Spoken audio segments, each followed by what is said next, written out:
Hello दोस्तों, ये बात तो आप लोगों ने सुनी ही होगी कि प्यार कभी मरता नहीं और अगर जिससे आप प्यार करते हो वो इंसान इस दुनिया से चला भी जाए तो फिर आपको उसके हेलुसिनेशंस आने लग जाते हैं जिसमें वो इंसान आपको अपने पास नजर आता है और ये फीलिंग्स बिल्कुल रियल लगती है। हमारी ये स्टोरी भी कुछ ऐसी ही होने वाली है। तो चलो बढ़ते हैं हमारे फर्स्ट पार्ट की तरफ। एपिसोड की शुरुआत में हमारे मेल लीड टैंग जिंगशिंग की कब्र का सीन दिखाया जाता है और दूसरी तरफ हमारी फीमेल लीड सुशा को दिखाया गया जो कि बहुत ज्यादा सैड थी क्योंकि आज उसके लवर टैंग जिंगशिंग की डेथ हो गई है और ये सभी लोग उसके फ्यूनरल पर ही आए थे। सुशा कॉफिन में टैंग जिंगशिंग की डेड बॉडी को देखकर सोच रही थी कि आज से 3 दिन पहले हम दोनों की शादी होने वाली थी। तुमने कहा था कि तुम जल्दी ही अब्रॉड में बिजनेस वर्क खत्म करके वापस आ जाओगे और फिर हम दोनों की शादी होगी। मैंने तुम्हारे लिए कितना खुशी से इंतजार किया। अब इस रियलिटी को मैं कैसे एक्सेप्ट कर लूं कि दुल्हन बनने से पहले ही मैं विधवा हो गई। तुम जानते हो ना कि मैं बिल्कुल भी स्ट्रॉन्ग नहीं। तुम्हें बुलाकर मैं अपनी जिंदगी में आगे कैसे बढ़ूंगी।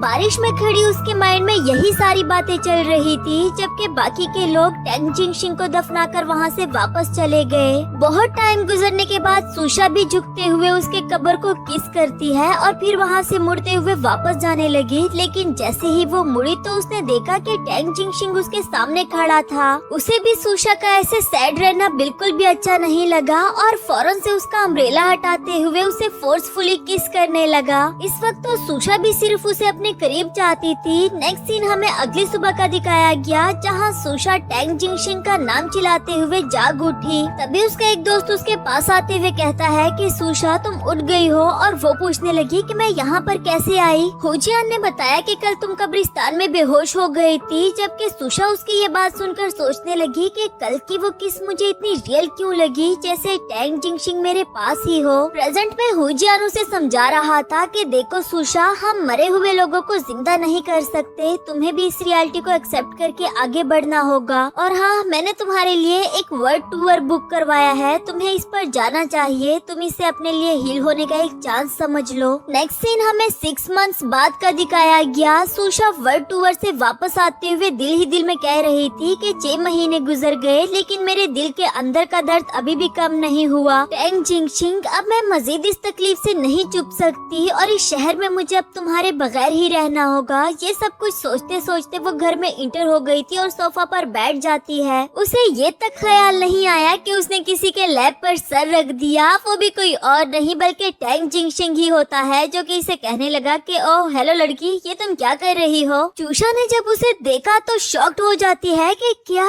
फिर से हेलुसिनेशन, प्लीज तुम मत बोलो। और फिर जल्दी से अपने फोन में सर्च करने लगी कि हेलुसिनेशन क्या है और क्यों होता है, जिससे उसको पता चला कि अगर आपको हेलुसिनेशन आते हैं तो बहुत चांसेस है कि आपको सिजोफ्रेनिया हो गया हो। अब वो टैंग जिंगशिंग को देखकर सोच रही थी कि क्या मैं सच में बीमार हूँ और उसे हाथ लगाकर टच करने की कोशिश करने लगी। वो भी इसे हैरानी से देखते हुए पूछने लगा कि क्या तुम सच में हुआ रुई हो। जबकि सुशा अपने कान बंद करते हुए कहने लगी कि नहीं, मैं तुम्हें नहीं सुन रही। मैं जानती हूँ कि ये झूठ है। टैंग जिंगशिंग उसे पागल लड़की कहते हुए वहाँ से जाने ही वाला था जबकि सुशा उसे हक करते हुए कहने लगी कि तुम जानते हो मैं तुमसे बहुत प्यार करती हूँ लेकिन अब तुम इस दुनिया में नहीं रहे। मुझे इस रियलिटी को भी एक्सेप्ट करना होगा वरना तो मैं सच में ही पागल हो जाऊंगी। तभी दूसरी तरफ से उसकी स्टेप मॉम न्यानची आते हुए कहने लगी कि न्यान भाई, क्या ये तुम हो। सुशा सुनकर हैरान हो गई कि क्या आपको ये लड़का नजर आ रहा है। न्यानची अभी भी न्यान भाई से कह रही थी कि भाई अगर तुम वापस आ गए थे तो तुमने मुझे बताया क्यों नहीं। सुशा हैरान हो जाती है कि भाई, क्या ये तुम्हारा भाई है। ये टैंग जिंगशिंग की तरह क्यों लग रहा है। न्यानची को ऐसा बिल्कुल भी नहीं लग रहा था इसलिए वो उसकी बात को इग्नोर कर देती है और कहती है कि तुम भी वापस आ गई हो तो चलो हमारे साथ ही डिनर कर लेना। और हाँ, इनसे मैं तुम्हें अच्छे से इंट्रोड्यूस करवा दूँ। ये मेरा भाई न्यान भाई है। अब रिश्ते में तुमसे बड़ा है तो तुम्हें इसे अंकल कहना चाहिए। सुशा उसे देखते दिल ही दिल में सोच रही थी कि ये लड़का हूबहू टैंग जिंगशिंग की तरह कैसे दिख सकता है और अब मैं इसे अंकल क्यों कहूँ।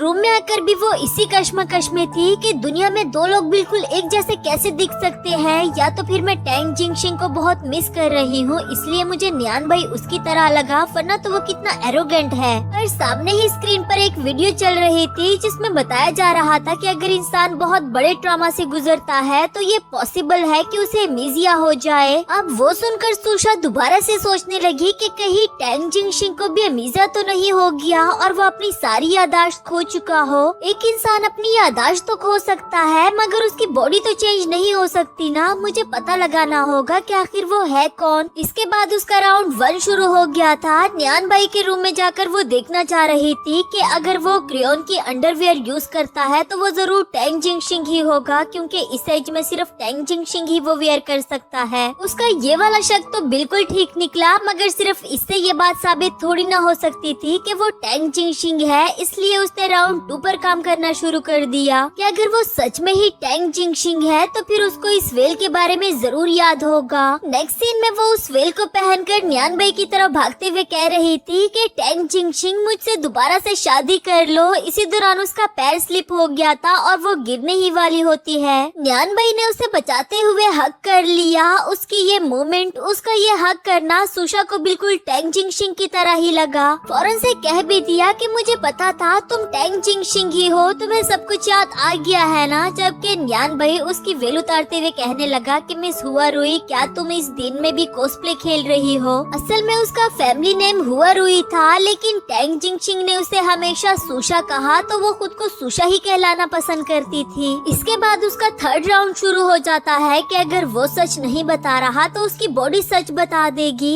असल में टैंग जिंगशिंग को मिल्क से एलर्जी थी।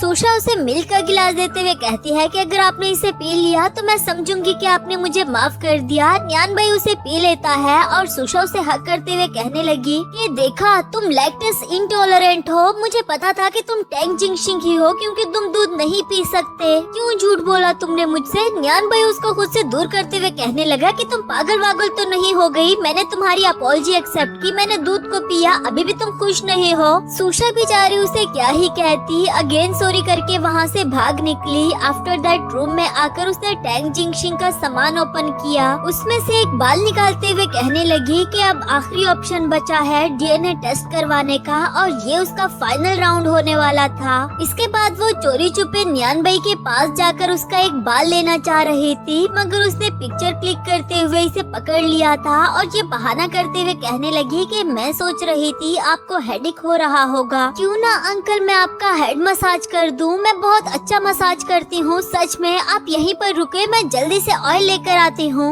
आफ्टर दैट मसाज के दौरान चूषा कोशिश कर रही थी उसका एक बाल उतारने का, लेकिन उसे बिल्कुल भी मौका नहीं मिला और आखिरकार न्यान भाई कहने लगा कि चलो बस कर दो, मसाज हो गया है। बेचारी चूषा का मकसद तो अभी पूरा हुआ ही नहीं था, इसलिए वो इसे जबरदस्ती रोकने लगी कि नहीं नहीं, अभी कहाँ, अभी तक तो मैंने आपको अपनी सारी टेक्निक्स दिखाई ही नहीं। इस जबरदस्ती के चक्कर में उसने एक और कांड कर दिया कि सारा का सारा ऑयल न्यान भाई के मुंह पर गिरा दिया और फिर उसे देखकर इसे हंसी भी आने लगी। लेकिन अभी भी वो बाज नहीं आई। जब न्यान भाई शावर लेकर बाहर निकला तो ये उसके सामने ही खड़ी थी कि क्यों ना मैं आपके बाल ड्राई कर दूं, क्योंकि मैं चाहती हूँ कि आप मेरी अपॉलॉजी को एक्सेप्ट करें। ये कहते कहते वो स्लिप होकर नीचे गिर गई और साथ ही साथ उसके टॉवल को भी नीचे गिरा देती है। हाय बेचारी, माफी मांगते मांगते उसने दूसरा कांड कर दिया था। इवन के न्यानची ने भी आकर ये वाला सीन देख लिया था और कहने लगी कि ये हो क्या रहा है। न्यान भाई भी गुस्से में चिल्लाते हुए कहने लगा कि हो रुई, मैं तुम्हें छोड़ूंगा नहीं। जबकि चूषा उठकर वहाँ से भागते हुए कहती है कि कुछ नहीं, मैं तो बस यहाँ से गुजर रही थी और उसका टॉवल नीचे गिरा पड़ा था।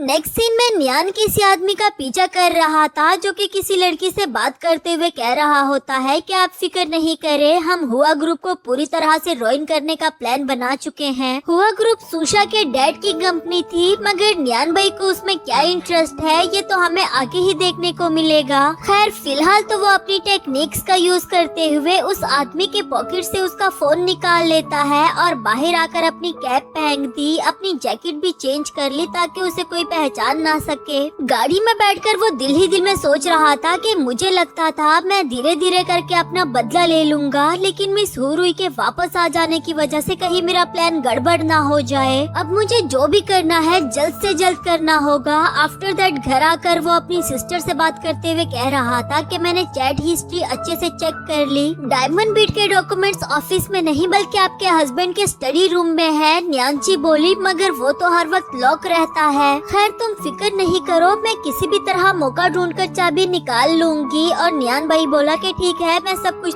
ऊपर छोड़ता हूँ। थोड़ी ही देर में न्यांची चाबियां लेकर पहुँच आई और वो कहती है कि डायमंड माइनिंग प्रोजेक्ट में हमारा सबसे बड़ा कंपटीटर हुआ ग्रुप ही है। एक बार हमें हुआ ग्रुप का नेक्स्ट स्टेप पता चल जाए तो फिर ये प्रोजेक्ट 100% हमारे हाथों में होगा। न्यान भाई चाबी को साइड पर फेंकते हुए कहने लगा कि अभी तो मैं स्टडी रूम में जा नहीं सकता क्योंकि तुम्हारा हस्बैंड घर है। और वो कहने लगी कि कोई बात नहीं, कल हम दोनों बाहर जाने वाले हैं तो तुम पीछे से अपना काम कर देना। ये बातें अभी चल ही रही थी कि ऊपर से लाइट ऑन हो गई और ये दोनों तो काफी ज्यादा डर जाते हैं। वो कोई और नहीं बल्कि सुशा थी जो कहने लगी कि माफ करना, मुझे जरा भूख लगी थी, बस ब्रेड लेने के लिए आई हूँ। आप दोनों अपनी कन्वर्सेशन को जारी रखो। न्यान भाई ने देखा कि उसने तो चाबियां ब्रेड के पास ही फेंकी हुई थी। अब इससे पहले कि सुशा उसे देख पाती, वो जल्दी से सुशा का हाथ पकड़कर उसे घुमाते हुए अपनी तरफ खींच लेता है। सुशा को बिल्कुल टैंग जिंगशिंग वाली वाइब्स आ रही थी, जबकि न्यान भाई अपनी सिस्टर से कहने लगा कि आप प्लीज अपने रूम में जाकर आराम करो, मुझे इससे प्राइवेटली कुछ बात करनी है। उसके जाने के बाद सुशा इससे पूछने लगी कि ये तुम क्या कर रहे हो, और ये बोला कि यकीनन वो लड़की तुम ही थी। सुशा फिर से पूछने लगी कि कौन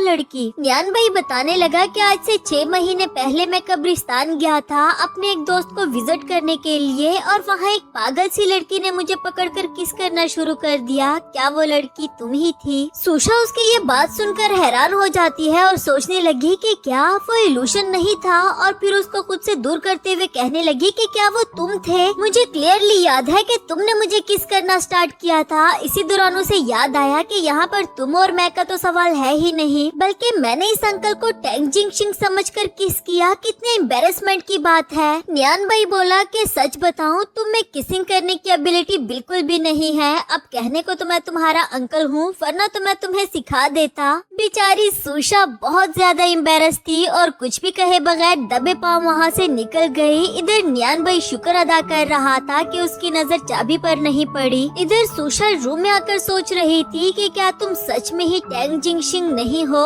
नेक्स्ट सीन हमें अगली सुबह का दिखाया गया। होजियान सुशा को उसकी बर्थडे पर सरप्राइज देता है और वो काफी ज्यादा खुश भी हो गई थी। पूछने लगी कि तुम्हें इस बार भी मेरी बर्थडे याद थी? वो बोला कि मुझे याद कैसे ना हो, आखिर ये दिन है ही तुम्हारे लिए इतना इम्पोर्टेंट। सुशा कहने लगी कि मुझे बहुत खुशी है कि इतने सालों से तुम मेरी लाइफ में हो, क्योंकि तुम हर बार मेरी बर्थडे को याद रखते हो। इसके बाद बातों ही बातों में सुशा कहने लगी कि वो देखो शूटिंग स्टार, जबकि होजियान को कुछ नजर नहीं आया। तो वो कहने लगा कि हो सकता है वो शूटिंग स्टार टैंग जिंगशिंग हो, वो भी तुम्हें वहाँ से देख रहा होगा और तुम्हें सैड देखकर वो बिल्कुल भी खुश नहीं होगा। उसकी ये बात सुनकर सुशा काफी ज्यादा सैड हो जाती है, जबकि होजियान उसे बर्थडे गिफ्ट देते हुए कहने लगा कि ये तुम्हारे लिए। देखने के बाद वो कहने लगी कि HRY यानी कि हुरुई, ये तो मेरा ही नाम है। वो बोला कि हाँ, मैं तुम्हें ये याद दिलाना चाहता था कि टैंग जिंगशिंग अब हमारे बीच में नहीं रहा, तो तुम्हें भी अब खुद को मिस सुशा नहीं कहना चाहिए। बेहतर होगा कि तुम भी सब कुछ भूलकर आगे बढ़ जाओ। सुशा को ये सब बातें अच्छी तो नहीं लग रही थी, लेकिन फिर भी उसका शुक्रिया अदा किया। नेक्स्ट सीन में न्यान भाई स्टडी रूम जाना चाह रहा था, मगर एंड टाइम पर सुशा घर पहुंच आई। अब उसे देखकर ये पूछने लगा कि तुम कहाँ थी इतनी रात को, इतनी देर से क्यों आ रही हो? ये बोली कि आपने इस तरह से मुझ पर नजर रखना कब से शुरू कर दी? और वो बोला कि अब तुम्हारे पेरेंट्स घर पर नहीं है, तो मैं तुम्हारा बड़ा हूँ, तुम्हारा अंकल हूँ, तो फिर मेरा फर्ज बनता है कि मैं तुम्हारी सेफ्टी का ख्याल रखूँ। सुशा उसे जवाब देना तो नहीं चाहती थी, मगर फिर भी कहने लगी कि आज मेरी बर्थडे है और मैं फ्रेंड्स के साथ सेलिब्रेट कर रही थी। मिस्टर अंकल, क्या आपके लिए इतना जवाब काफी है? और फिर आगे चलने लगी। न्यान भाई सोच रहा था कि आज किसी भी तरह मुझे वो कॉन्ट्रैक्ट लेना होगा, तो दिल ही दिल में प्लान बनाकर उसे रोक लेता है कि अगर आज तुम्हारी बर्थडे है तो क्यों ना हम दोनों भी सेलिब्रेट करें। मैं यूएस से एक अच्छी वाली वाइन लेकर आया हूँ, चलो उस बोतल को ओपन करते हैं। सुशा भी इसके लिए मना नहीं कर पाई। नेक्स्ट सीन में काफी सारी वाइन पीने के बाद भी सुशा ड्रंक नहीं हुई, तो वो कहने लगी कि मेरे ख्याल से तुम्हें किसी ने अच्छी वाली वाइन कहकर स्कैम किया है, क्योंकि ये तो हमारे पास वाले स्टोर की ड्रिंक लग रही है। नियान भाई बोला कि मुझे क्या पता था कि तुम इतनी अच्छी ड्रिंकर होगी, और दिल ही दिल में वो सोच रहा था कि हर हाल में इसका ड्रंक होना जरूरी है, वरना तो मेरा काम कैसे होगा। इसलिए वो कह देता है कि मेरे पास कुछ और वाइन भी है, चलो उसे ट्राई कर देते हैं। नेक्स्ट सीन हमें कुछ देर बाद का दिखाया गया, जहाँ सुशा पूरी तरह से ड्रंक हो चुकी थी। अब वो नियान भाई को भी टैंग जिंगशिंग समझने लगी थी। उसे कहती है कि तुम्हें पता ही नहीं कि मैंने तुम्हें कितना मिस किया,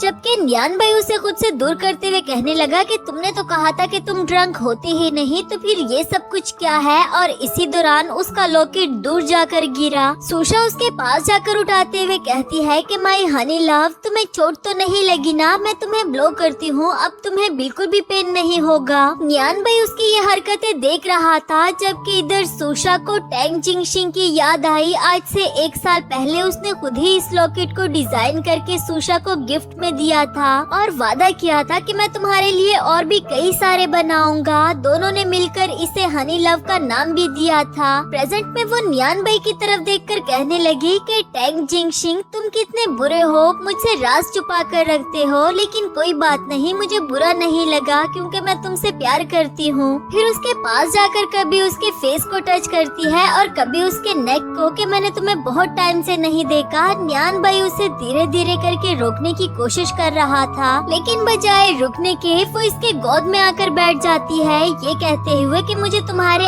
एब्स और तुम्हारे 6 पैक्स भी देखने हैं, क्या ये अभी भी पहले की तरह ही है। नियान भाई उसके हाथ पकड़ते हुए कहने लगा कि हुई, अब अगर तुम दोबारा हिली तो मैं तुम्हें सब कुछ दिखा दूंगा। लेकिन वो बाज नहीं आती और कहने लगी कि तुम तो ऐसे कह रहे हो जैसे पहले मैंने कभी ना देखा हो। किसी हद तक तो नियान भाई भी उसके लिए पिघल चुका था और उसे किस करने ही वाला होता है, मगर उससे पहले ही सुशा टुन हो गई। नेक्स्ट सीन में नियान भाई स्टडी रूम की तरफ जाते हुए सोच रहा था कि अब हुई सो गई है तो मुझे सीरियस होकर अपना काम करना होगा। लॉकर से डायमंड माइनिंग कॉन्ट्रैक्ट के पेपर्स निकालकर उसकी पिक्चर्स क्लिक कर लेता है और फिर वहाँ से वापस जाने लगा। तभी उसने देखा कि सुशा उसके सामने खड़ी है और पूछने लगी कि तुम यहाँ क्या कर रहे हो और ये तुम्हारे हाथ में क्या है, तुम मुझसे क्या छुपा रहे हो, दिखाओ भी। नियान भाई किसी भी हाल में उसे पता चलने नहीं देना चाहता था और सोचने लगा कि अब मेरे पास एक ही रास्ता है। उसके दोनों हाथ पकड़ते हुए कहने लगा, मैं सुशा,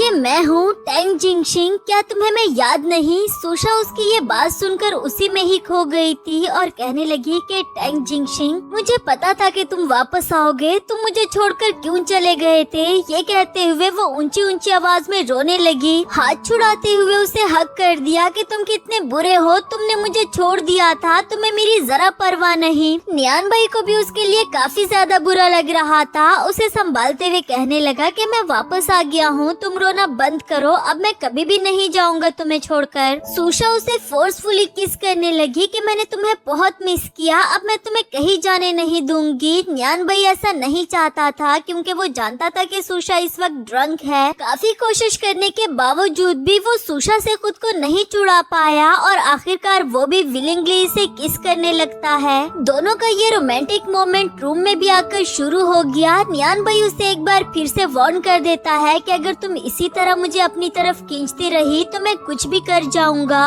असल में वो सुशा को डराना चाह रहा था, मगर सुशा कहने लगी कि मैं तुम्हें फ्री हैंड देती हूँ, तुम कुछ भी कर सकते हो। लेकिन ये मोमेंट ज्यादा देर तक नहीं चल पाया क्योंकि सुशा ड्रंक थी और वो दोबारा से टुन हो जाती है। नियान भाई सोचने लगा कि ये जानने के बावजूद भी कि तुम हुरंचन की बेटी हो, मुझे तुमसे प्यार नहीं होना चाहिए था, लेकिन मैं क्या करूँ, तुम्हारा हर एक मूव मुझे बहुत बुरी तरह से अफेक्ट कर देता है। काश कि तुम हुरंचन की बेटी ना होती। आफ्टर दैट वो अपनी शर्ट पहनकर वहाँ से जाने ही वाला था। इधर सुशा नींद में ही बोल पड़ी कि टैंग जिंगशिंग, प्लीज मुझे छोड़कर मत जाना। अब वो मजबूर हो गया था इसके पास रह जाने के लिए। नेक्स्ट सीन हमें अगली सुबह का दिखाया गया। सुशा की जब आंख खुली और उसने अपने सामने टैंग जिंग को देखा तो बहुत प्यार से उसे किस करती है। फिर फौरन से उसे ख्याल आया कि ये टैंग जिंग नहीं बल्कि बेई नियान है। उसे धक्का देते हुए नीचे गिरा दिया कि तुम कितने बेशर्म इंसान हो, तुम्हें अपनी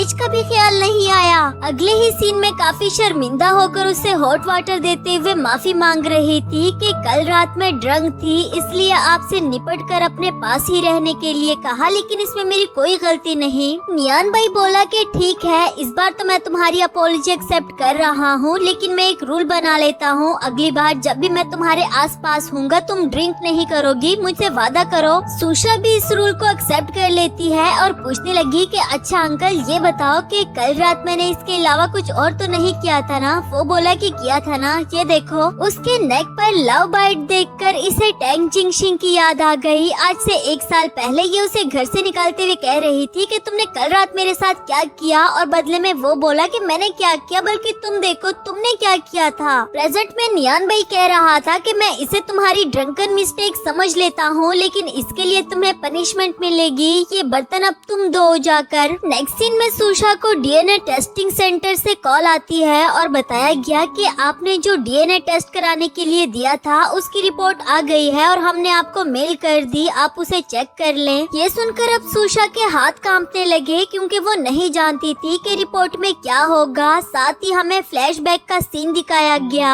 आज से 6 महीने पहले, जब वो दुल्हन बनकर बैठी हुई थी और टैंग जिंगशिंग के वापस आने का इंतजार कर रही होती है। इसी दौरान उसे पुलिस स्टेशन से कॉल आई और उसे बताया गया कि आपके हस्बैंड की डेथ हो गई है क्योंकि वो किसी जुर्म में मुलविस था और हाथ न आने की वजह से उसे शूट कर दिया गया। ये खबर सुनकर उसके हाथ से फोन नीचे गिर जाता है और इसी के साथ हमारा फर्स्ट एपिसोड यहाँ पर खत्म हुआ। आप लोगों को ये ड्रामा कैसा लगा मुझे कमेंट करके बताएं, और अगर आप लोग चाहते हैं कि मैं इस ड्रामा को कंटिन्यू रखूं तो एक प्यारा सा कमेंट छोड़ देना मेरे लिए। और हाँ, एक बात का मैं आप लोगों को यकीन दिलाती हूँ कि अब से मेरे चैनल पर आपको क्वालिटी वाले ड्रामास मिलेंगे और मैं कोशिश करूंगी कि हर एपिसोड जल्दी जल्दी आप लोगों के लिए ला पाऊँ।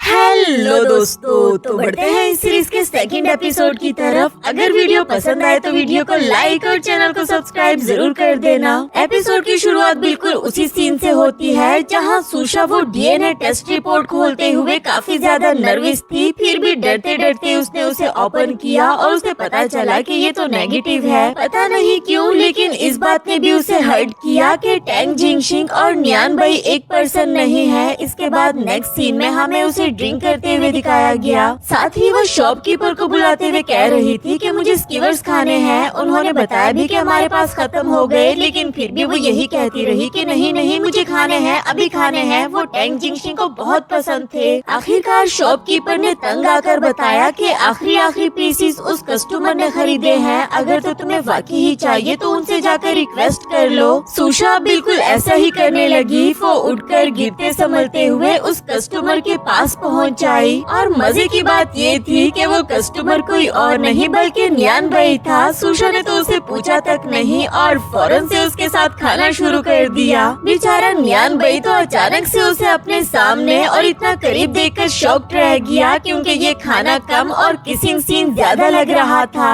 नेक्स्ट सीन में सुशा ड्रंक हालत में वापस जा रही थी कि तभी 2 लड़कों की उस पर नजर पड़ी और वो आपस में ही बात करते हुए कह रहे थे कि ये लड़की काफी प्यारी लग रही है, क्यों ना आज इसके साथ मजे लिए जाए। ये कहकर वो दोनों सुशा के पीछे लग गए, मगर इससे पहले कि वो दोनों सुशा तक पहुंच पाते नियान भाई उन दोनों के सामने आकर खड़ा हो गया। यकीनन वो इन दोनों को मजा चखाना चाहता था, मगर सुशा डिस्टर्ब ना हो इसलिए वो उसे अपने हेडफोन्स पहनाकर म्यूजिक स्टार्ट कर देता है और यहाँ इन दोनों की पिटाई करना स्टार्ट कर दी। उधर सुशा अपने मजे में, उसे तो खबर तक नहीं थी कि उसके आसपास चल क्या रहा है। इसके बाद नेक्स्ट सीन में नियान भाई पानी पी रहा था कि अचानक से इसी दौरान नियानची की नजर उस पर पड़ी और ऐसा लग रहा था कि वो उसकी तरफ अट्रैक्ट हो रही है। नियान भाई ने जब उससे पूछा कि सिस्टर क्या हुआ, तो वो बोली कि कुछ नहीं, मुझे बस लगा कि तुम काफी बड़े हो गए हो और मुझे तुम्हारे बचपन के दिन याद आ गए जब तुम इसी तरह से बात लिया करते थे। खैर ये गिलास मुझे पकड़ा दो, मैं इसे वॉश करके तुम्हारे लिए रख दूंगी। गिलास पर जहाँ नियान भाई के लिप्स लगे हुए थे वो वहाँ पर किस कर देती है। नेक्स्ट सीन अगली सुबह का दिखाया गया। सुशा ऑफिस जाने के लिए तैयार हो रही थी और साथ ही दिल में वो खुद से बातें करते हुए कहती है कि शुक्र है सैड वेकेशन खत्म हुई, अब मुझे दिल लगाकर काम पर ध्यान देना है। फान माओ वो बिजनेस जो मैंने और टैंग जिंग ने साथ में स्टार्ट किया था, अब मैं ही उसकी प्रेसिडेंट हूँ तो मुझे ही सब कुछ करना है। टैंग जिंगशिंग तुम्हें गए हुए बहुत अरसा हो गया, लेकिन मैं फिर भी तुम्हें नहीं भुला पाई, शायद इसलिए कि तुम्हारे जाने के फौरन बाद नियान भाई मेरी लाइफ में आ गया था, जो हर वक्त मुझे तुम्हारी याद दिलाता। लेकिन मैं आज से उसे प्रॉपरली गुड बाय कहना चाहती हूँ। तैयार होकर रूम से बाहर आ गई थी। इसी दौरान नियान भाई की भी उस पर नजर पड़ी और वो दिल ही दिल में सोचने लगा कि किसने सोचा था कि ये लड़की इतने अच्छे से ड्रेसअप भी हो सकती है। उससे पूछने लगा कि मिस हुई कहीं जा रही है आप? वो बोली कि जी हाँ, मैं अपने फ्रेंड्स के साथ बाहर जा रही हूँ। उसका ये मिच्योर बिहेवियर देखकर नियान भाई ने उसे गुड लक और अपना ख्याल रखने के लिए कहा और फिर दूसरी तरफ मुड़ जाता है। उसके मुड़ने की देर थी कि सुशा ने पीछे से आकर उसे टाइटली हग कर दिया और वो दिल ही दिल में यही कह रही थी कि गुड बाय टैंग जिंगशिंग, शायद अब मुझे रियलिटी को एक्सेप्ट करके तुम्हारे बगैर ही जीना होगा। अगर इसी तरह ही चलता रहा फिर तो मैं पागल हो जाऊंगी। उसके इस अचानक वाले एक्शन से नियान भाई हैरान था। वो उसके हाथ छुड़ाकर उसे खुद से दूर कर देता है। सुशा ने भी फौरन से यू टर्न ले लिया कि मैंने सुना है तुम अब्रॉड में पले बड़े हो, तो मैं बस यूरोपियन स्टाइल में तुमसे ग्रीटिंग करना चाह रही थी। मैंने तो ये भी सुना है कि वो लोग चीक्स पर भी किस करते हैं, लेकिन ये हमारे लिए थोड़ा सा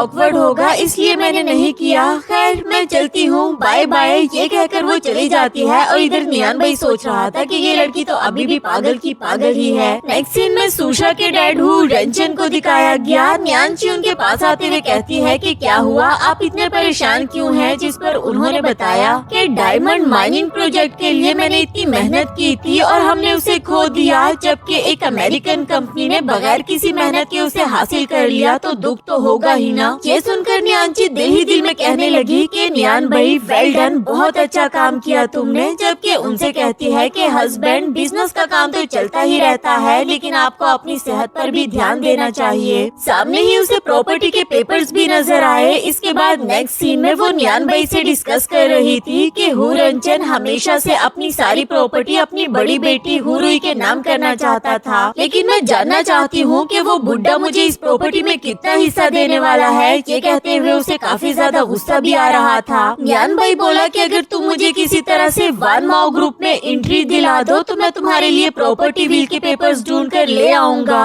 वान माओ ग्रुप वो है जिसे कि अभी सुशा संभाल रही है और उसने टैंग जिंगशिंग के साथ मिलकर बनाया था। नेक्स्ट सीन वान माओ ग्रुप का दिखाया गया, जहां सुशा मीटिंग में बता रही थी कि हनी लव ब्रेसलेट की सेल्स में आजकल बहुत कमी आ गई है, तो मुझे लगता है कि हमें इसके डिजाइन में थोड़ा सा चेंज लाना चाहिए। ओरिजिनल डिजाइन जो कि टैंग जिंगशिंग ने बनाया था, हम उसमें तो कोई चेंज नहीं लाएंगे, लेकिन हम इसमें थोड़ा सा तो कुछ ऐड कर ही सकते हैं। इसी दौरान न्यांची भी वहाँ पर पहुँच जाई थी। सुशा देखकर पूछने लगी कि अरे आंटी न्यांची, आप यहाँ? तो वो बोली कि हाँ, ये भी तो हु ग्रुप का ही पार्ट है। एज अ डायरेक्टर मैं बस यहाँ पर विजिट करने के लिए आई थी, तुम बोलती जाओ ना, मैं भी तुम्हें बैठकर सुनना चाहती हूँ। दूसरी तरफ नियान भाई को दिखाया गया, जो चोरी छुपे सुशा के ऑफिस में जाकर कुछ ढूंढना चाह रहा था। यहाँ पर एक लॉकर को ओपन करने की कोशिश कर रहा था, लेकिन इसके लिए सुशा के फिंगरप्रिंट्स चाहिए थे, तो वो कहता है कि अब मुझे ये भी करना पड़ेगा।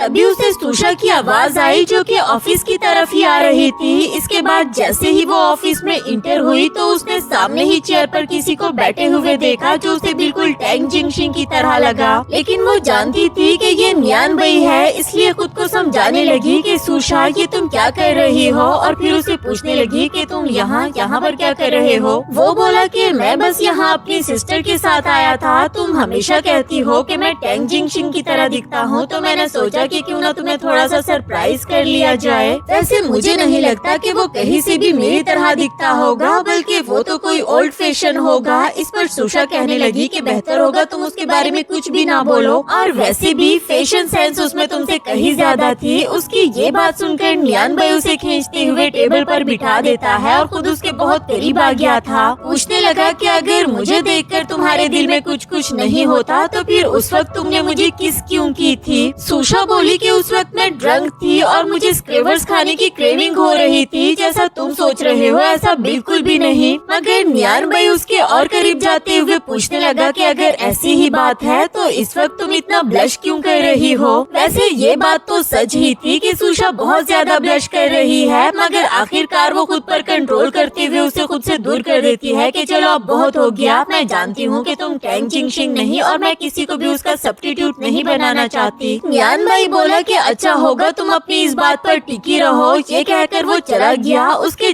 जाने के बाद सुषा की जान में जान आई और उसने रियलाइज किया कि सच में उसके होते हुए मैं काफी ज्यादा नर्वस थी। जबकि दूसरी तरफ इसके इमोशंस के साथ खेलकर नियान भाई सिर्फ इसके फिंगरप्रिंट्स लेना चाह रहा था और अपने इस मिशन में वो कामयाब भी हो जाता है। आफ्टर दैट रात में वो यहाँ पर वापस आता है और इस बार सुषा के फिंगरप्रिंट्स को यूज करके उसने लॉकर को ओपन कर लिया था। नेक्स्ट सीन में उसने प्रॉपर्टी के पेपर नियांची के सामने रख दिए थे कि हुरनचेन अपनी सारी प्रॉपर्टी अपनी बेटी के नाम करने वाला है, एक फूटी कौड़ी भी उसने तुम्हारे नाम नहीं की। नियांची को अब काफी ज्यादा गुस्सा आ रहा था कि बुढ़ा साला, मैंने नौकरों की तरह उसकी खिदमत की और बदले में उसने मुझे क्या दिया। नियान भाई पूछने लगा कि सिस्टर अब आपका क्या प्लान है, जिस पर वो बोली कि मैंने तुम्हारे लिए एक नई जगह रेंट पर ली है, ये उसका एड्रेस है, तुम आज रात ही शिफ्ट हो जाओ क्योंकि अब हुरनचेन ट्रस्टवर्दी नहीं रहा। नियान भाई को भी उसकी बात माननी पड़ी और अगली सुबह हम देखते हैं कि सुषा को खबर मिली कि आपके डैड हॉस्पिटल में एडमिट हो गए हैं क्योंकि उनकी तबीयत काफी ज्यादा खराब हो गई थी। नियांची सोच रही थी कि अगर मैं टाइम पर आकर उस बुड्ढे को फर्स्ट एड ना देती तो अब तक तो वो मर ही चुका होता। फिर जैसे ही उसने सुषा को आते हुए देखा तो वो एक्टिंग करना शुरू कर देती है कि देखो ना तुम्हारे डैड को क्या हो गया है, उनको हार्ट अटैक आ गया था और मैं बर्तन धो रही थी, मेरा उनकी तरफ ध्यान ही नहीं गया, ये सब मेरी गलती है। इवन कि उसके सामने बेहोश होने का नाटक भी करने लगी। सुषा बोली कि नहीं आंटी, इसमें आपकी कोई गलती नहीं, आप खुद को दोष मत दे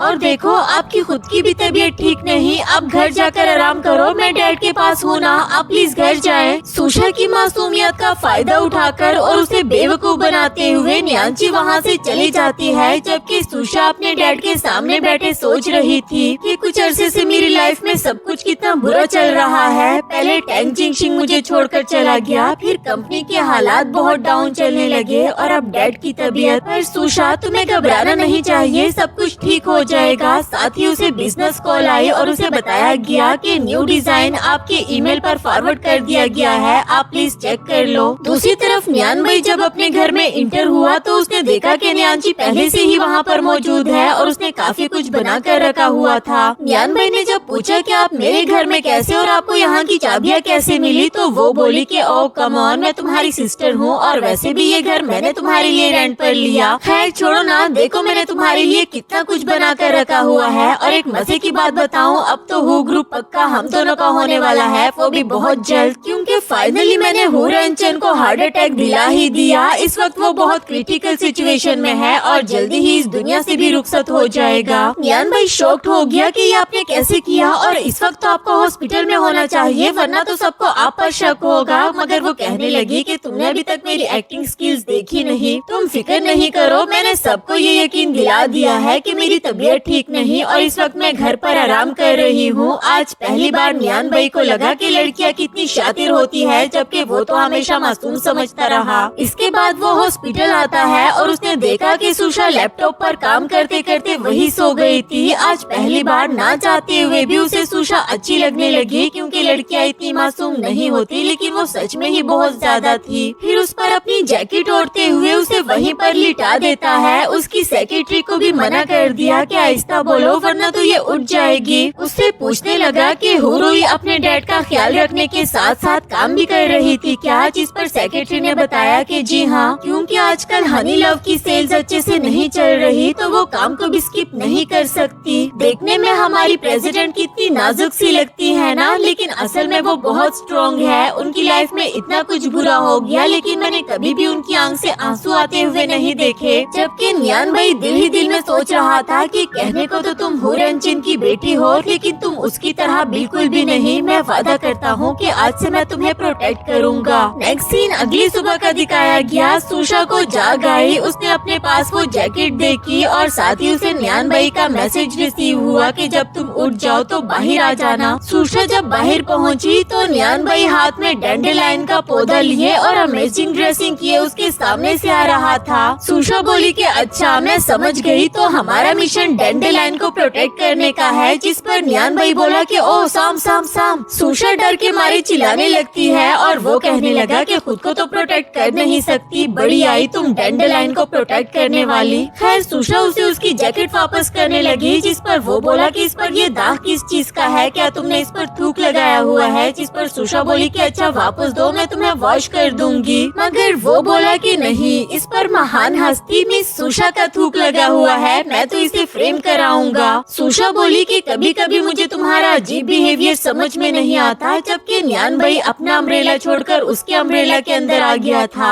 वैसे तो ये मोमेंट सुशा के लिए काफी ज्यादा रोमांटिक था, मगर फौरन से बात बदलते हुए पूछने लगी कि आज तुमने ये अजीब सी ड्रेसिंग क्यों की हुई है, क्या दिन में कॉस्प्ले खेल रहे हो? वो बोला कि देखो ना, क्या मेरा आउटफिट अमेजिंग नहीं लग रहा? वैसे मैं कब से ट्राई कर रहा हूँ इस डैंडेलाइन को उड़ाने की, ये देखो, लेकिन मुझसे हो ही नहीं रहा। सुशा को उसकी इन क्यूट हरकतों पर काफी ज्यादा हंसी आ रही थी और फिर फट से उन डैंडेलाइन को उड़ा दिया। कहने लगी कि अब तुम एक्सेप्ट कर भी लो कि तुम काफी ज्यादा वीक हो, इसमें शर्माने वाली क्या बात है? भला न्यान भाई इस बात को क्यों एक्सेप्ट करता, बल्कि उसने तो इसके साथ बहस करना शुरू कर दी, इवन कि इसे पिक तक कह दिया। सुशा बोली कि एक तो मुझे समझ नहीं आती कि तुम सेम टाइम पर मुझे एनॉय और खुश कैसे कर लेते हो, लेकिन खैर मैं जानती हूँ कि ये सब कुछ तुम मुझे हंसाने के लिए कर रहे थे। सच बताऊँ तो आजकल वाकई ही मेरी लाइफ में बहुत कुछ बुरा चल रहा है, मगर अब मैं पूरी तरह से रिचार्ज हो चुकी हूँ और दोबारा से अपना काम कर सकती हूँ। ये कहकर वो जोली वे में आगे बढ़ने लगी और न्यान भाई भी उसके पीछे पीछे चलने लगता है।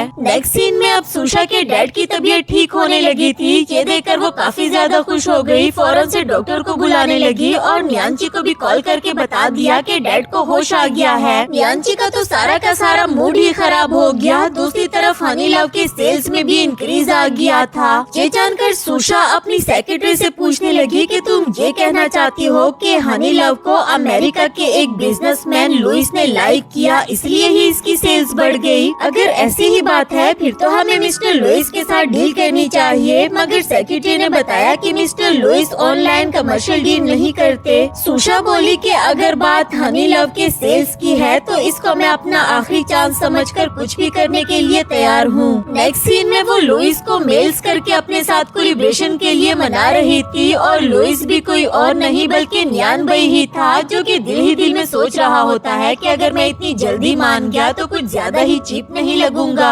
इसलिए फेक अकाउंट से सोशल मीडिया पर रूमर फैला दिया कि मेरे अंकल त्यान याओ कम्युनिटी में सिक्योरिटी गार्ड का काम करते हैं। उन्होंने लुइस को देखा, वो कह रहे थे कि बहुत ज्यादा हैंडसम और स्टाइलिश है। क्योंकि इसको पता था कि कोई और आए या ना आए सुशा तो पहुंच ही जाएगी, और बिल्कुल ऐसा ही हुआ। सुबह सवेरे सुशा वहां पर पहुंच आई थी। वो सोच रही थी कि मुझे पता नहीं था यहाँ की सिक्योरिटी इतनी ज्यादा स्ट्रिक्ट होगी। तभी उसे सामने न्यान भाई जॉगिंग करते हुए नजर आया, तो उसे आवाज देकर अपने पास बुला लेती है और पूछने लगी कि तुम भी यहाँ पर रहते हो? ये तो बहुत अच्छा हुआ, प्लीज मुझे अंदर इंटर कर दो, मुझे एक जरूरी काम है। न्यान भाई अनजान बनकर उसे चिढ़ाते हुए कहने लगा कि क्या हम दोनों एक दूसरे को जानते हैं? क्या रिश्ता है हमारा? सुशा को गुस्सा तो आ रहा था, लेकिन खुद पर कंट्रोल करते हुए कहने लगी कि देखो, मैं आपको अंकल कहती हूँ, कम से कम इस बात का ही पास रख लो। और न्यान भाई कहने लगा कि अभी अभी तो तुम मुझे मेरे नाम से बुला रही थी, वो क्या? पहले जरा अच्छे से अंकल कहो तो सही, तभी मैं तुम्हें अंदर इंटर करवाऊंगा। जिसके बाद सुशा उसे बहुत प्यार से अंकल कहने लगी। आखिरकार न्यान भाई ने उसे अंदर इंटर करवा दिया। जिसके बाद चलते चलते सुशा उसे पूछ रही थी कि मैंने सुना है लुइस भी यहीं पर रहता है, और वो बोला कि मैं कभी उसे मिला नहीं, ना ही मैंने उसे देखा है। जिसके बाद सुशा उसे उसके अपार्टमेंट के बारे में पूछने लगी कि तुम्हारे अपार्टमेंट में कितने रूम्स है? उसने बताया कि 2, लेकिन तुम क्यों पूछ रही हो? ये बोली कि मैं सोच रही थी क्यों ना कुछ दिनों के लिए मैं तुम्हारे पास रह लूं, जब तक मैं लुइस से नहीं मिल लेती। प्लीज प्लीज मान जाओ, मैं तुम्हारे घर के सारे काम करूंगी, तुम्हें बिल्कुल भी डिस्टर्ब नहीं करूंगी, प्लीज मान जाओ ना। लेकिन न्यान भाई बोला कि बिल्कुल भी नहीं, भूल जाओ इस बारे में। लेकिन उसने बीच रास्ते में बच्चों की तरह जिद करनी शुरू कर दी थी। अभी से पहले कि यहाँ पर तमाशा बनता, न्यान भाई भी मान जाता है। साथ ही उसने रूल सेट कर दिया कि जैसे ही तुम उससे मिल लो तो फौरन मेरे घर से चली जाना, और हाँ खबरदार, अगर तुमने मेरे घर में रहकर मुझे डिस्टर्ब करने की कोशिश की तो।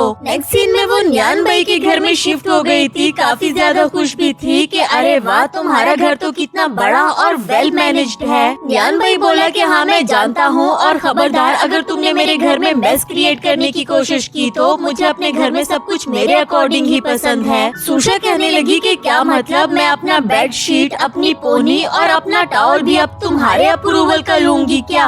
ये कहते हुए वो इसके करीब आ गई थी कि मैं कोई तुम्हारी पपेट तो नहीं, जबकि न्यान भाई उसका हाथ पकड़ते हुए उसको दीवार के साथ लगा देता है कि अगर तुम चाहो तो मैं इवन के तुम्हारे कपड़े भी तुम्हारे लिए डिजाइन कर सकता हूँ। ये कुछ ज्यादा ही हो गया था, लेकिन सुशा कहने लगी कि तुम्हें क्या लगता है तुम इस तरह की हरकतें करोगे तो मैं डर जाऊंगी और तुम्हारे घर से चली जाऊंगी, लेकिन ये इतना भी आसान नहीं। जब तक मैं लुइस से नहीं मिल लेती मैं यहाँ से नहीं जाने वाली। तभी डोरबेल बजी और देखने पर न्यांची आई हुई थी। सुशा ने भी जब उसकी आवाज सुनी तो वो इसके सामने आ जाती है। न्यांची उसे देखकर हैरान हो गई कि तुम यहाँ, जिस पर न्यान भाई बताने लगा कि ये कह रही थी कि लुइस हमारी कम्युनिटी में रहता है और जब तक ये उसे मिल नहीं लेती तब तक ये यहाँ पर रहना चाहती है। न्यांची बोली कि अच्छा मैं न्यान भाई से अकेले में कुछ बात करना चाहती हूँ, जिस पर सुशा बहुत तमीज से बात करते हुए कहती है कि आप दोनों आराम से बात करें, वैसे भी मुझे बाहर कुछ काम था। इधर न्यान भाई दिल ही दिल में सोच रहा था कि अब ये इस लड़की के क्या ड्रामे हैं। खैर उसके जाने के बाद वो न्यांसी से कहता है कि मुझे पता है आप यहाँ पर क्या कहने के लिए आई हो, लेकिन मैंने अपना एड्रेस खुद ही पब्लिक किया। न्यांची को उसकी ये बात कुछ समझ नहीं आई और इस पर न्यान भाई उसे समझाने लगा कि देखो अब हाउ ग्रुप मेरे साथ कोऑपरेशन करना चाहता होगा, मैं इस लड़की को अपने घर में रखकर सिर्फ अपने दुश्मन का अंदाजा लगाना चाहता हूँ। इस तरह की बातें करके वो न्यांची को सेटिस्फाइड कर देता है। आखिरकार वो पूछने लगी कि अच्छा ठीक है, लेकिन ये बताओ कि तुमने अपने डोर का लॉक क्यों चेंज किया। और वो बोला कि सिस्टर अब मैं बड़ा हो गया हूँ, मुझे पासवर्ड नहीं भूलते। नेक्स्ट सीन में सुशा को दिखाया गया जो खुद से ही बातें करते हुए कह रही थी कि अगर लुइस को ट्रैक करना है तो मैं डस्टबिन के थ्रू कर सकती हूँ। जिसके बाद वो डस्टबिन में से कुछ ढूंढने लगी। न्यान भाई ने जब उसे देखा तो उसे गुस्सा आने लगा और फौरन से उसे हटाते हुए कहता है कि बेवकूफ लड़की ये तुम क्या कर रही हो। वो बोली कि मैं लुइस को ट्रैक कर रही हूँ और ये कहने लगा कि लुइस कोई कूड़ा है जो यहाँ डस्टबिन में मिलेगा तुम्हें। सुशा एक्सप्लेनेशन देते हुए कहने लगी कि देखो लुइस इंग्लैंड से आया है, अब वो जो चीजें यूज करेगा जैसे खाने पीने की या कोई भी पार्सल्स वगैरह तो वो सब इंग्लिश में होंगे ना। डस्टबिन में अगर कुछ इंग्लिश मटेरियल मिलेगा तो हमें पता चल जाएगा ना कि वो कहाँ रहता है। और अगर इससे लोग मुझे जज कर रहे हैं तो करने दो, मुझे कोई फर्क नहीं पड़ता। न्यान भाई को बहुत ज्यादा गुस्सा आने लगा और उसे कंधे पर उठाते हुए कहता है कि तुम्हें फर्क नहीं पड़ता लेकिन मुझे तो बहुत ज्यादा फर्क पड़ता है। और फिर उसे उठाते हुए घर ले जाने लगा। तभी हम देखते हैं कि कोई सीक्रेटली इन दोनों की पिक्चर्स क्लिक कर रहा था, लेकिन खैर वो इसे घर ले आया था और खुद ही इसके हाथ धुलाने लगता है। ना चाहते हुए भी एक बार फिर से सुशा न्यान भाई की तरफ अट्रैक्ट होने लगी और इसी के साथ हमारा ये वाला एपिसोड भी खत्म हुआ।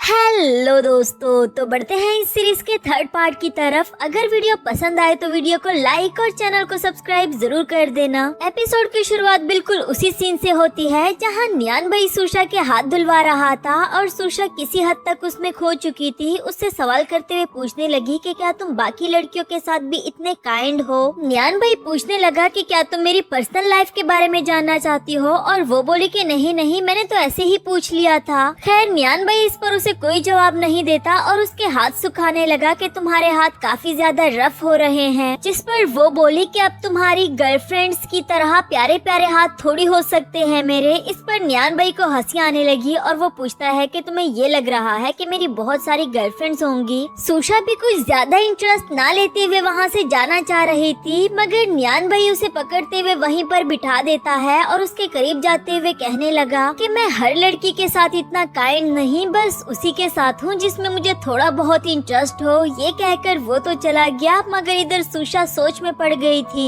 फिर खुद ही में एम्बैरेस फील करने लगी कि मैं भी ना, मुझे उससे ऐसे सवाल पूछने की क्या जरूरत थी। दूसरी तरफ न्यान भाई अपने रूम में आकर सोच रहा था कि इस बेवकूफ लड़की को कोई बहुत क्लियर सा क्लू देना पड़ेगा कि मैं ही लुइस हूँ। तो फिर वो अपने विंडो से सामने की एक पिक्चर क्लिक करके सोशल मीडिया पर अपलोड कर देता है। बस करने की देर थी कि सुशा उसके पास भागते हुए पहुँच आई कि लुइस ने अपना सोशल मीडिया अपडेट किया। देखो ये बिल्डिंग तो हमारे अपार्टमेंट से भी नजर आती है ना, इसका मतलब तो ये हुआ। बेचारा न्यान भाई वो बताने ही लगा था कि तुमने ठीक समझा, मैं ही लुइस हूँ। लेकिन इधर ये बेवकूफ लड़की कहने लगी कि जरूर वो तुम्हारे नाइबर में ही रहता है, मैं अभी जाकर उसे ढूंढ कर आती हूँ। इधर न्यान भाई को काफी ज्यादा गुस्सा आ रहा था कि इस बेवकूफ लड़की को मैं और कितना क्लियरली बताऊँ। थोड़ी ही देर में मुंह लटकाए वापस आ गई कि ऊपर तो एक बूढ़ा सा आदमी रहता है और नीचे कॉलेज सोच की लड़की, पता नहीं मैंने समझने में क्या गलती कर दी है। अभी भी उसका ध्यान न्यान भाई की तरफ नहीं जा रहा था, जबकि उसे गुस्सा आता रहा। रूम में आकर उसने देखा कि लुइस ने एक स्टेचू की पिक्चर भी अपडेट की है। खैर तभी उसे हुजियान की कॉल आई, जो बता रहा था कि रिसेंटली मैंने काफी सारे और डिजाइन जमा किए हैं। मैं सोच रहा था कि तुम्हें सेंड कर दूं, लेकिन सुशा ने बताया कि नहीं, इसकी कोई जरूरत नहीं। वैसे भी मैं कुछ दिनों से अपने अंकल के साथ रह रही हूँ। हुजियान ने पूछा कि कौन से अंकल, तुमने पहले तो कभी जिक्र नहीं किया। और वो बोली कि रिसेंटली ही यूएस से आए हैं। इस पर हुजियान कहने लगा कि अच्छा ठीक है, फिर मुझे एड्रेस सेंड करो, मैं खुद ही तुम्हें पहुंचा देता हूँ। नेक्स्ट सीन में डोर बेल बजी। न्यान भाई ने जब जाकर देखा तो वो हुजियान था। दोनों एक दूसरे को देखकर हैरान हो गए, जैसे कि एक दूसरे को अच्छे से जानते हो। तभी सुशा आते हुए कहने लगी कि हुजियान, तुम बाहर क्यों खड़े हो, अंदर आओ ना। ओह, इनसे तो मैं तुम्हें इंट्रोड्यूस करवाना भूल ही गई। ये न्यान भाई है, आंटी न्यान ची का भाई। फिर उसके करीब जाकर धीरे से कहने लगी कि बिल्कुल टैंग जिंगशिंग की तरह लग रहा है ना, मुझे भी ऐसा ही लगा था, मगर ये वो नहीं। हुजियान अब थोड़ा रिलैक्स हो गया था और उसे हाथ मिलाते हुए कहने लगा कि जब तुमने कहा कि तुम अपने अंकल के साथ रह रही हो तो मुझे लगा कि कोई ओल्ड मैन होगा, मगर तुम्हारे अंकल तो काफी यंग लग रहे हैं। इधर न्यान भाई बोला कि इसने मुझसे तो कभी भी तुम्हारा जिक्र नहीं किया, और वो बोला कि असल में तुम इसके इतना क्लोज नहीं होगे ना जितना कि मैं हूँ। दोनों ही एक दूसरे का हाथ दबाते हुए टोंट मार रहे थे। ये बात सुशा ने भी नोटिस की, तो वो इनका ध्यान बटाने के लिए कहने लगी कि हुजियान, तुम मेरे लिए डॉक्यूमेंट्स नहीं लाए क्या? इस पर हुजियान ने उसे डॉक्यूमेंट्स पकड़ाए कि लाया हूँ ना। वो काफी ज्यादा खुश हो गई और कहती है कि इसके बदले मैं तुम्हें आज डिनर ट्रीट करती हूँ। हुजियान बोला कि चलो फिर बाहर चलें, जबकि न्यान भाई ने रोक लिया कि अब मेहमान घर पर आया है तो क्यों ना मैं घर पर ही कुछ बना दूं। सुशा पूछने लगी कि पक्का ना तुम बना लोगे, और वो कहने लगा कि तुम्हें मेरी एबिलिटी पर शक है क्या? नेक्स्ट सीन में सुशा को हुजियान के करीब बैठे हुए देखकर न्यान भाई को बिल्कुल भी अच्छा नहीं लग रहा था, और वो बहाने बहाने से उसे अपने पास बुला लेता, कभी क्या चीज पकड़ाने के लिए और कभी क्या चीज। आखिरकार तो हुजियान को भी गुस्सा आ गया। वो कहने लगा कि सुशा तुम बैठ जाओ, मैं ही इसे जाकर पकड़ा देता हूँ। आफ्टर दैट खाना सर्व करते हुए न्यान भाई ने हुजियान की प्लेट में बिल्कुल थोड़ा सा डाल दिया था। हुजियान को गुस्सा तो काफी आया और अब वो खाने की बुराई ही करना चाह रहा था, लेकिन सुशा ने पहले ही तारीफ कर दी तो उसे मौका ही नहीं मिल पाया, और उसकी प्लेट देखते हुए कहने लगी कि तुम्हारी प्लेट में मुझे काफी कम लग रहा है, तुम मेरा ये वाला पार्ट ले लो, मैंने अभी इसे टच भी नहीं किया। उसे जबरदस्ती दे देती है। नेक्स्ट सीन में वो हुजियान को बता रही थी कि असल में मैं यहाँ पर अपने अंकल के पास फेमस इन्फ्लुएंसर मिस्टर लुइस से कोलैबोरेशन करने के लिए रह रही हूँ। हुजियान बोला कि वो तुम्हारा ब्लड रिलेटिव नहीं, तो तुम्हें नहीं लगता कि उसके साथ तुम्हारा रहना थोड़ा इनअप्रोप्रिएट है? मगर सुशा बोली कि हाँ मैं जानती हूँ वो थोड़ा सा रूड है और कभी अजीब बिहेव कर देता है, लेकिन वो बुरा इंसान नहीं है, तो मेरी फिक्र नहीं करो, मैं उसके साथ बिल्कुल सेफ हूँ। उसके जाने के बाद इधर हुजियान ने अपने सेक्रेटरी को कॉल की और उसे बताया कि न्यान भाई के बारे में मुझे इन्फॉर्मेशन चाहिए। इधर सुशा जब घर आई तो न्यान भाई बोला कि ये लो, मैंने तुम्हारे लिए लेमन जूस बनाया है। वो भी काफी ज्यादा खुश हो गई कि मुझे प्यास लगी थी, लेकिन पीते ही साथ उसने थूक दिया कि ये लेमन जूस है या तुमने इसमें सिर्फ लींबू निचोड़ कर रखा है। न्यान भाई पूछता है कि क्या हुआ, बुरा लगा? मुझे भी बुरा लगा। सुशा कहने लगी कि क्या अजीब बिहेव कर रहे हो। ये कहकर वो जाने ही वाली थी कि न्यान भाई उसका हाथ पकड़कर उसे वापस से खींच लेता है। खुद उसके काफी ज्यादा करीब आ गया था और सुशा को इतना नर्वस देखकर वो किस कर देता है। ये सब कुछ इतना जल्दी में हुआ कि सुशा भी उसे रिसिस्ट नहीं कर पाई, लेकिन जब न्यान भाई उसे सेकंड टाइम किस करना चाह रहा था तो यहाँ सुशा ने उसे रोक लिया और कहने लगी कि ये तुम क्या कर रहे हो। वो बोला कि बस टाइम के अकॉर्डिंग मुझे लगा कि इस वक्त मुझे तुम्हें किस कर देना चाहिए, और अगर तुम्हें ऐसा नहीं लग रहा था फिर भी खुद को लकी समझो। ये कहकर वो जाने लगता है। इधर सुशा सोच रही थी कि ये क्या बेवकूफों वाली हरकत थी और एक बार फिर से वो मुझे टैंग जिंगशिंग की तरह क्यों लगा। तभी न्यान भाई वापस से आ जाता है। उसे झटकते हुए कहने लगा कि मिस हुरुई, मुझे नहीं पसंद कि कोई भी मुंह उठाकर मेरे घर आ जाए, इसलिए आइंदा से ख्याल रखना, वरना तो मैं तुम्हें भी घर से बाहर निकाल दूंगा। जबकि सुशा भी उसके साथ जिद में आ गई कि ऐसे कैसे, मैं जिसे भी चाहूँ घर पर बुला सकती हूँ। उसे घर का आधा रेंट सेंड कर दिया कि अब इस घर की आधी मालकिन मैं भी हूँ। इस पर दोनों की नोकझोंक शुरू हो जाती है। तभी सुशा की नजर उस स्टेचू पर पड़ी जो कि उसने लुइस की पोस्ट पर देखा था। इधर न्यान भाई सीना छोड़ा करके खड़ा हो गया कि कम से कम इस बेवकूफ लड़की को पता तो चला कि मैं ही लुइस हूँ। जबकि वो बोली कि अच्छा, तो अब समझी मैं, तुम भी लुइस के फैन फैन हो तभी तो तुमने उसके जैसा स्टेचू अपने पास चीप क्वालिटी में रख लिया। तुम फिक्र नहीं करो, एक बार मैं उससे मिल लूं तो तुम्हारी भी मीटिंग अरेंज करवा दूंगी। न्यान भाई बेचारा भी से क्या ही कहता, वो वहाँ से चला जाता है। जबकि इधर सुशा उसे कुछ बता ही रही थी। जब उसने पीछे मुड़कर देखा तो वो जा चुका था। नेक्स्ट सीन में हुजियान सुशा के ऑफिस आकर उसे पूछ रहा था कि क्या मिस्टर लुइस से तुम्हारी मुलाकात हुई, और वो बोली कि नहीं, अभी तक तो नहीं। वो कभी सोशल मीडिया पर अपेयर भी तो नहीं हुआ ना जो मैं उसे पहचान सकूं। इधर हुजियान कहने लगा कि मेरे पास एक आइडिया है, मैं बिजनेस इंडस्ट्री की सबसे बड़ी पार्टी अरेंज करवाने वाला हूं और हम इसमें लुइस को भी इनवाइट करेंगे। मुझे लगता है कि वो जरूर आएगा। सुशा बोली कि मुझे नहीं लगता वो आएगा। हाँ, लेकिन अगर हम इस पार्टी में मास्क कंपल्सरी कर दे तब वो आ सकता है, क्योंकि वो लो प्रोफाइल रखना चाहता है। हुजियान को उसका मास्क पहनने वाला आइडिया भी पसंद आया। इसके बाद सुशा एक ड्रेस पहनकर न्यान भाई से पूछ रही थी कि मैं कैसी लग रही हूँ, क्योंकि वो ये ड्रेस पार्टी में पहनना चाहती थी।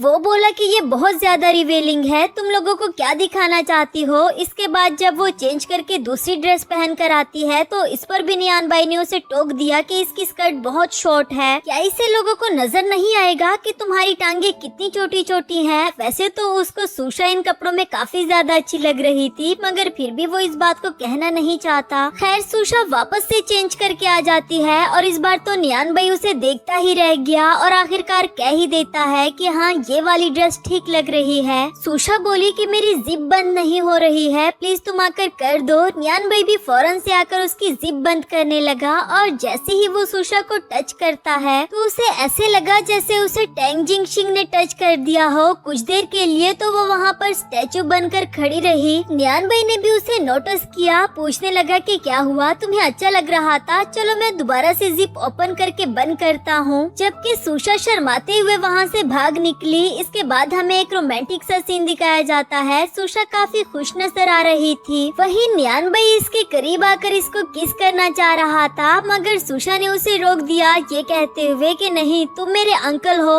जवाब में न्यान भाई बोला कि अच्छा, पिछली बार जब मैंने तुम्हें किस किया था तब तो तुम्हें ये बात याद नहीं आई। इस बार तो जैसे सुशा भी इस बात को भूल गई थी और दोनों के बीच में एक रोमांटिक सी किस स्टार्ट हो गई। हाँ, लेकिन ये वाला मोमेंट ज्यादा देर तक नहीं रुक पाया, क्योंकि बेड से गिरते हुए सुशा की आंख खुल गई और जब उसे रियलाइज हुआ कि वो अपने ख्वाब में न्यान भाई को देख रही थी तो वो खुद में ही एम्बैरस होने लगी कि ये मैं क्या देख रही हूँ। इसके बाद नेक्स्ट सीन में वो हुजियान की बिजनेस पार्टी में जाने के लिए तैयार हो रही थी। इसी दौरान हुजियान उसे इनडायरेक्टली बताने की कोशिश कर रहा था कि मैं तुम्हें पसंद करने लगा हूँ, लेकिन जितनी मासूम हमारी सुशा है उसे ये बात इतनी आसानी से थोड़ी न समझ आने वाली थी। दूसरी तरफ न्यान भाई यानी कि मिस्टर लुइस पार्टी में इंटर हो गया था और फौरन से सेक्रेटरी ने कॉल करके सुशा को भी उसके बारे में और उसके अपीयरेंस के बारे में बता दिया कि उसने ब्लैक सूट और सिल्वर कलर का मास्क पहन रखा है। अब पार्टी में सुशा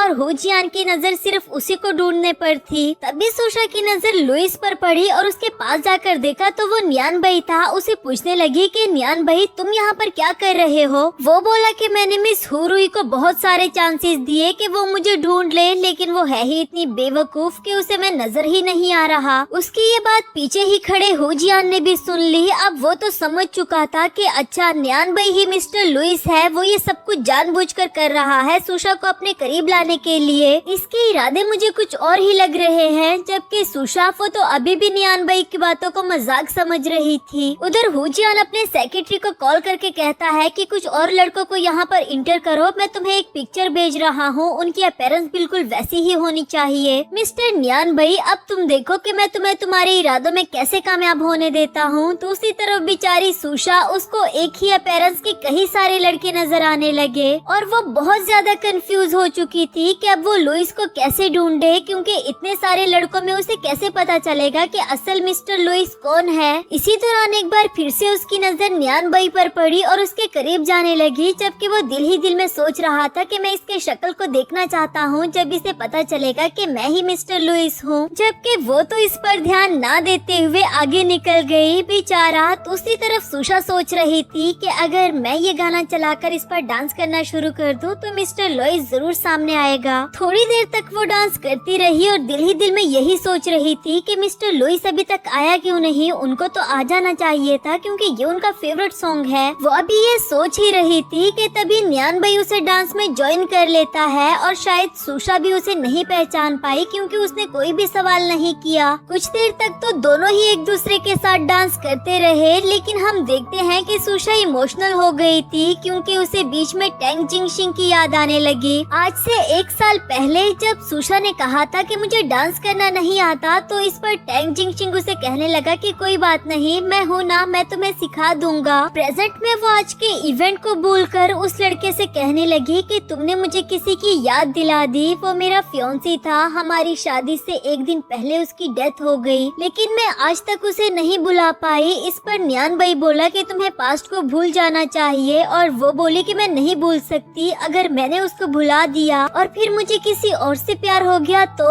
इस पर न्यान भाई स्पीचलेस हो जाता है, उसे कोई भी जवाब नहीं दे पाया और वहाँ से जाने लगता है। उसे जाते हुए देखकर सुशा ऊंची आवाज में उसे टैंगजिंग कह देती है, जिस पर वो भी थोड़ी देर के लिए रुक गया और फिर वहाँ से जाने लगा। सब लोग सुशा की तरफ देख रहे थे। हुजियान भी आकर उसे पूछने लगा कि क्या हुआ, तो वो बोली कि मुझे लगा जैसे मैंने टैंग जिंगशिंग को देख लिया हो। इस पर हुजियान कहने लगा कि मरे हुए लोग कैसे जिंदा हो सकते हैं, शायद तुम उसे मिस बहुत ज्यादा करती हो, इसलिए ही तुम्हें उसके हेलुसिनेशंस आ रहे हैं। जबकि सुशा की आंखों से आंसू आने लगे। नेक्स्ट सीन में न्यांची उसे डांट रही थी कि तुम जानते हो कि टैंग जिंगशिंग के फेस के साथ तुम कितने फेमस थे, अगर थोड़ी देर वहाँ पर और रुक जाते तो सबको पता चल जाता। 1 मिनट, कहीं तुम्हें सुशा से प्यार तो नहीं होने लगा? जवाब दो मुझे इस बात का। तुम जानते हो कि तुम दोनों कभी भी एक दूसरे के साथ नहीं हो सकते। जबकि न्यान भाई गुमसुम होकर वहाँ पर बैठा हुआ था और फिर ये कहते हुए वहाँ से जाने लगा कि मैं थक चुका हूँ, मुझे अपने रूम में जाना है। उसके जाने के बाद न्यांची को किसी की कॉल आती है जो पूछ रहा था कि वो अभी तक मरा क्यों नहीं। न्यांची बोली कि मैं नहीं जानती थी कि सब कुछ ऐसा हो जाएगा, लेकिन आप फिक्र नहीं करो, मैं सब कुछ संभाल लूंगी। मगर वो बोला कि अगर तुमसे नहीं हो पा रहा तो मुझे बताओ, मैं खुद ही इस मामले को हैंडल कर लूंगा। अब ये दोनों किसके बारे में बात कर रहे हैं ये तो हमें आगे जानने को मिलेगा। नेक्स्ट सीन अगली सुबह का दिखाया गया। न्यान भाई सुशा के रूम में आकर उसे पूछ रहा था कि आज तुम ऑफिस नहीं गई क्या? तभी उसने देखा कि वो किसी हैंडसम लड़के को घूर घूर कर देख रही है। वो भी बहुत खुश होकर पूछने लगा कि ये तुम क्या कर रही हो, लैपटॉप को अपने मुंह में घुसाओगी क्या? और इस लड़के में ऐसा भी खास क्या है? सुशा बोली कि पीछे हटो, तुम जेलस क्यों हो रहे हो? वो बोला कि मैं जेलस, और वो भी इससे? बिल्कुल भी नहीं, इसके तो ये एब्स और 6 पैक्स भी सिर्फ टेम्परेरी लग रहे हैं, तुम्हें कुछ बेटर देखना चाहिए। सुशा बोली कि कुछ बेटर? कहाँ है कुछ बेटर? वो इधर उधर देखने लगी और तभी उसे रियलाइज हुआ कि असल में वो अपनी बात कर रहा है। ये जानकर तो वो उस पर हंसना शुरू कर देती है कि प्लीज यहाँ पर मजाक करना बंद करो, मैं काम कर रही हूँ, कोलैबोरेशन के लिए नए इन्फ्लुएंसर ढूंढ रही थी, तुम जाओ यहाँ से। अब तो वो और भी ज्यादा शॉक्ड हो गया कि क्या मतलब, तुम लुइस को नहीं ढूंढना चाह रही? तो ये बोली कि नहीं, हुजियान कह रहा था कि मुझे सिर्फ एक पर नहीं टिकना चाहिए बल्कि और इन्फ्लुएंसर्स को भी देखना चाहिए। न्यान भाई गुस्सा हो गया कि वो तुम्हें जो भी बोलेगा क्या तुम बिल्कुल वैसा ही करोगी? दोनों की इस बात को लेकर बहस शुरू हो जाती है। न्यान भाई उसे अपना लैपटॉप ओपन करने नहीं दे रहा था, जबकि सुशा नए इन्फ्लुएंसर्स पर काम करना चाहती थी। आखिरकार वो अपना लैपटॉप लेकर वहाँ से भाग जाती है। नेक्स्ट सीन में न्यान भाई ने लैपटॉप पर अपना सब कुछ ओपन करके सामने रख दिया क्योंकि वो चाहता था कि सुशा इसे देखे और उसे पता चल जाए कि मैं ही लुइस हूँ। लेकिन इससे पहले कि सुशा अपने रूम से बाहर आती, उसके रूम में से एक अजीब सी आवाज आई और जब न्यान भाई ने जाकर देखा तो सुशा अपने बेड से नीचे गिरी हुई थी। इवन के वो अजीब सी हरकतें कर रही थी क्योंकि वो काफी ज्यादा पेन में थी और वो इस पेन को न्यान भाई से छुपाना चाह रही थी कि उसे इस बारे में पता ना चले। मगर न्यान भाई उसकी ये उल्टी पुल्टी हरकतें देखकर समझ गया था कि इसकी तबीयत ठीक नहीं, इसलिए उठाते हुए कहने लगा कि मैं तुम्हें हॉस्पिटल लेकर जा रहा हूँ और फिर उसे जबरदस्ती ले गया। नेक्स्ट सीन हॉस्पिटल का दिखाया गया। सुशा जानती थी कि उसे हेमोराइड इशू है। वो नर्स से कहने लगी कि क्यों ना डॉक्टर मुझे हेमोराइड के लिए कोई मेडिसिन दे दे। मगर नर्स कहने लगी कि अब सर्जरी बहुत जरूरी हो गई है, तुम अपने फैमिली मेंबर को अंदर बुलाओ ताकि वो कंसेंट पेपर पर साइन कर दे।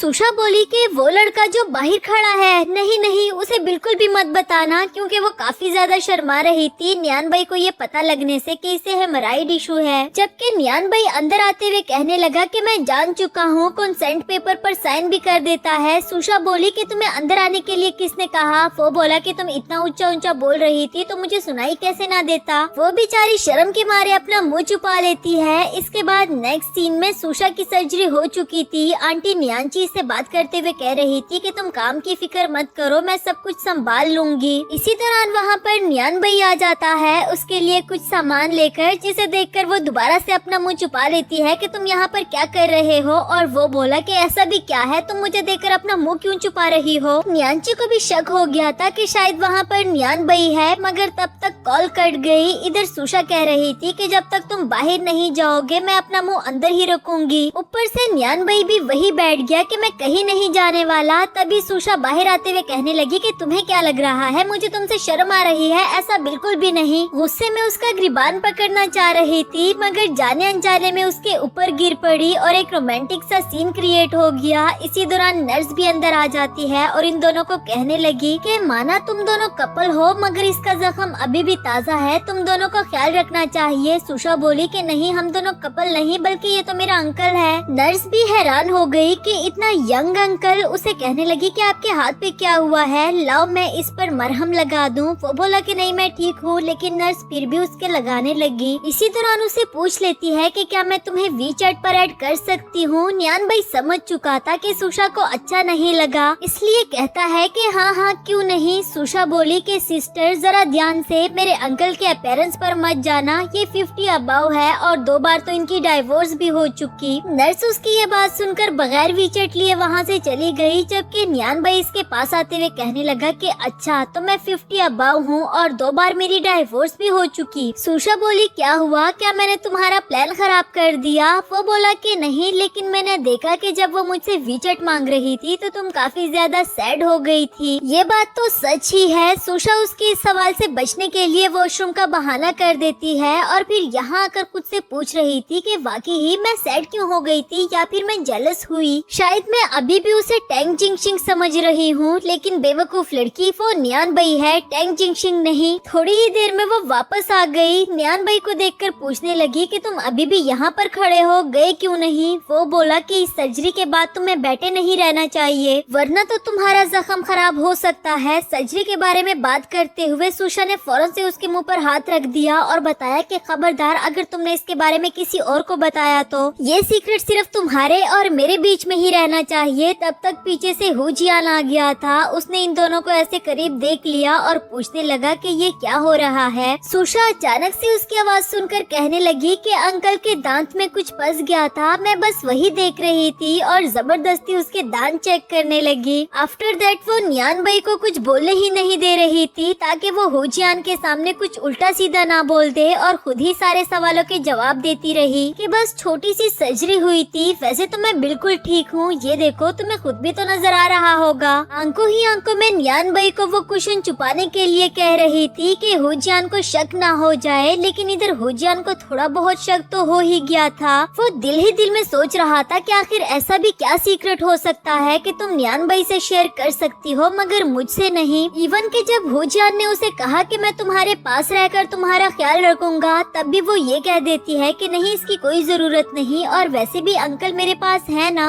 ये बात भी हुजियान को बिल्कुल अच्छी नहीं लगी। इसके बाद हमें लिफ्ट का सीन दिखाया गया जहाँ तीनों ही नीचे जा रहे थे। इस दौरान सुषा को अचानक से अपने पेट में गैस फील हो रही थी, तो वो दिल ही दिल में यही कह रही होती है कि अब मैं क्या करूं, कम से कम नीचे तो पहुंच जाएं। हुजियान उससे कुछ पूछना चाह रहा था और वो बोली कि प्लीज मुझे टच मत करो। उसे समझ नहीं आती कि आखिर हो क्या रहा है। न्यान भाई बोला कि तुम्हें समझ नहीं आई, वो कह रही है कि मुझे टच मत करो, फिर खुद ही उसे अपने करीब खींच लेता है, और बेचारी सुषा, उसने सबके सामने फाइट कर दिया। ये उसके लिए बहुत ही ज्यादा एम्बैरेसमेंट की बात थी, और इसी के साथ हमारा ये वाला एपिसोड भी खत्म हुआ।